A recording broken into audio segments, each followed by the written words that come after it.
Khan's Maths 5 Plus, page 34. Dear students, today we'll learn about concept of half and full.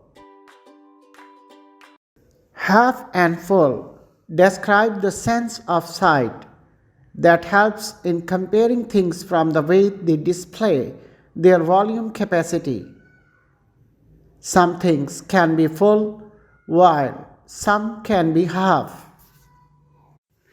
Look at these pictures, the half of tomato and the full of tomato, the half glass of cold water and the full glass of cold water, the half of candy jar and the full of candy jar, the half of pizza and the full of pizza.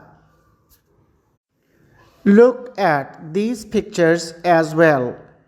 One orange can be cut into two, or two halves of orange can make one orange.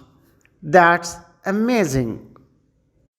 Respectable teachers and parents explain the difference between half and full with the help of examples from everyday life. Also, show flashcards displaying the pictures of different objects showing half and full of objects to improve the children's understanding about comparing things with reference to their volume. At first, practically demonstrate the concept of half and full to involve the children in a live activity to name all half and full objects they see in their immediate surroundings. Appreciate the children for their involvement in classroom activity and great interest in knowing about volume comparison. Thank you.